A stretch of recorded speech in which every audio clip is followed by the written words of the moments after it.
Hai akkamiin nagaa keessanii fayyaa keessanii baga nagaa jiraatanii gammachiisanis niin jedha akkasuma immoo hadda barumsa baay'ee jaallattan wayii isin qabateetiin yaadheetiin jira akkasuma viidiyoon isin gadhiisu hanga dhumaa ilaalaa yoo isiniif galaa subscribe share like gochuus hin dagatinaa amma barumsatti tarraa jechuudha.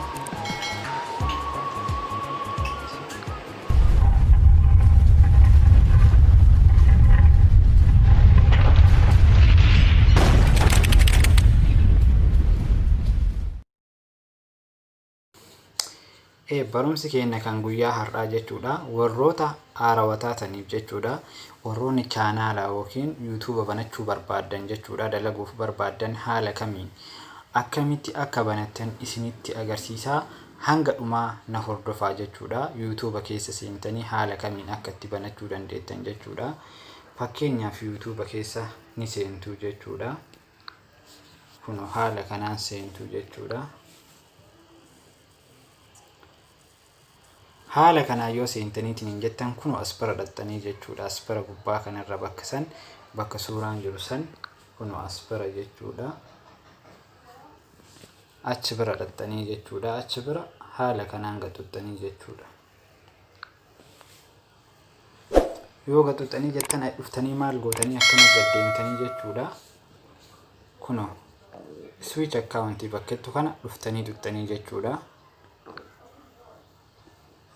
achi dhuftanii yoo tuxxan kun haala kanaan isinii baasa wanna biraa qabaattan jechuudha haala kana yoo isinii baasa dhuftanii as gubbaa kana tuxxanii jechuudha kun as bira bakka akka pilaasii kana achi bira dhuftanii tuxxanii jechuudha haala kanaan isinii banaa jechuudha kun haala kanaan yoo isinii bane jechuudha isin jechuudha wanna qabdan jechuudha kuno pattern as keessaa oo qabaatan isa kana bantanii jechuudha ila haala kanaan jechuudha ka ittiin silkii keessan cufattan jechuudha meekiyyaa habanu jechuudha kuno haala kanaan banaa jechuudha aspiroo dhufe isin amma yoo email qabaatan aspira galtan garuu woo banuu barbaadan waan ta'eef maal gootan jechuudha isin warri haarawaa create account bakka dhukan aspira tuttanii jechuudha kuno or myself bakka jettu kana tuttanii jechuudha kuno aspara jechuudha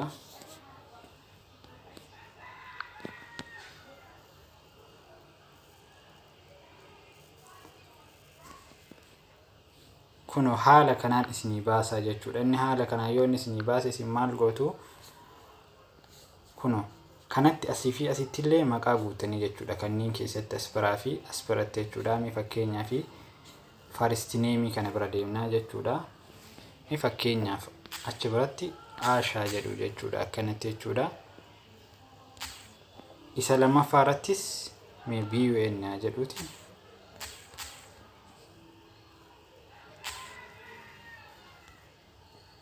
haala kanaan yoo isinii fide maal gootan jechuudha amma aspiratte jechuudha kun haala kanaan aspiratte guyyaa jechuudha bakka kana jechuudha fakkeenyaaf lama akka barbaadan filattanii jechuudha achi booda akkana gootanii aspira dhuftanii jechuudha achi biraan immoo ji'a keessa jechuudha kama barbaadan irra jechuun Febraarii irraa kaa'u jechuudhaan haala kanaan aspiras dhuftanii yeerka kana bira kuno 1990 yoo godhuu qabdan jechuudha wayim haga barbaadan jechuudha way 98 way 99 kama barbaadan 98 ta'uuti achi booda dhuftanii isa bira tuttu jechuudha gender male kadhu kana argitanii gender male gootan jechuudha aspiratte jechuudha mee fakkeenyaaf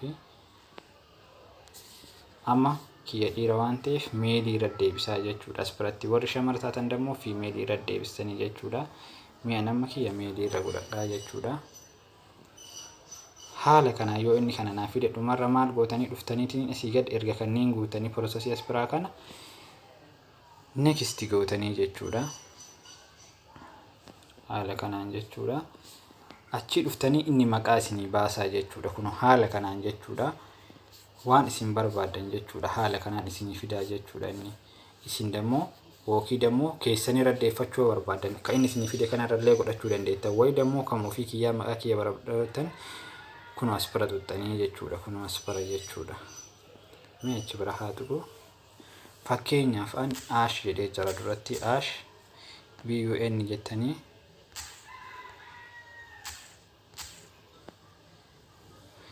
kun inni nu Gmail naa fidee jira jechuudha. Kun as biratti wayim lakkoofsa galchitan jechuudha. Jedhisaniitiniin way akkana ittanii galchitanii jechuudha. Haala kanaan jechuudha lakkoofsa ta'e wayii.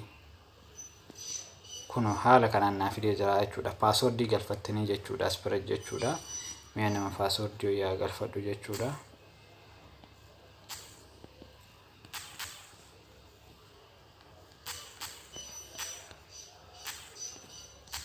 Ifama jechuudha.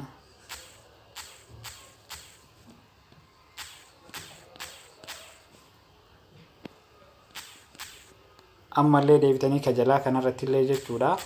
Paaswordii gubbaa irra galchitan jechuudha. Jalattis deebitanii galchuu qabdu jechuudha. Haala kanaan jechuudha. Achi booda maal gootanii gaddeemtanii ammas next tana tuttanii jechuudha as bira. Achiin booda lakkoofsa as biratti banachuu jechuudha. Dirqama as biratti lakkoofsa keessan biyya kamiin yoo jiraatan lakkoofsa keessaniin jechuudha. As bira lakkoofsa galchuu qabdu jechuudha. Mee kiyyaa galchuu nama fakkeenyaaf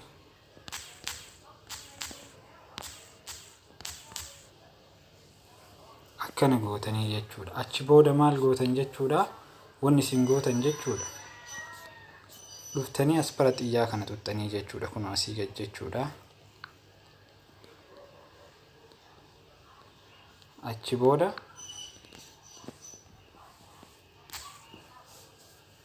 kun manaaf deemaa jira jechuudha.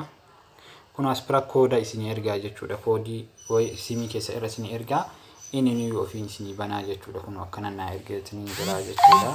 Kun naa dhufee jira jechuudha. Achi dhumarra maal gootanii dhuftaniitiin kun Google irra naa dhufee jira jechuudha. Next bakka jettan tuttanii jechuudha. Achi booda akkana gad dhuftanii gad deemtanii agree bakka jettan argaa jirtanii miti as bira jechuudha.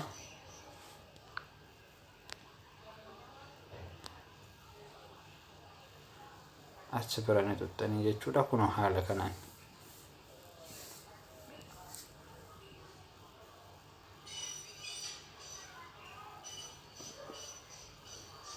kun as biratti obsaan eeggatanii achiin booda kiibsii bakka isaanii tuttanii kun haala kanaan manaaf banamee jira jechuudha. Bakka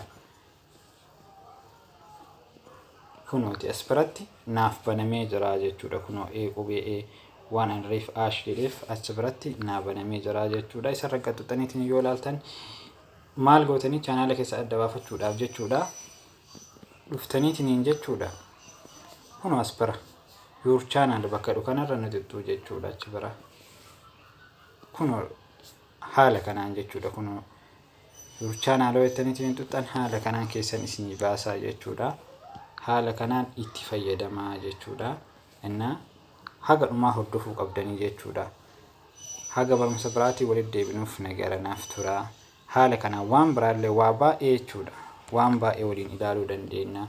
Kunoo fakkeenyaaf akka duraanii sanitti deebi'ee switch godheetiin yoo ilaalu jechuudha. Kunoo naaf banamee jira jechuudha. Kunoo ashmaan jedheetiin naaf banamee jira jechuudha. Haala kanaan banachuu ni dandeettu. Haga barumsa biraatii walitti deebinuuf nagaranaaf tura. Akkasuma immoo subscribe share like gochuu hin dagatinaa. Hordoftoota Oliyaad OR haala kanaan banachuu dandeettu jechuudha.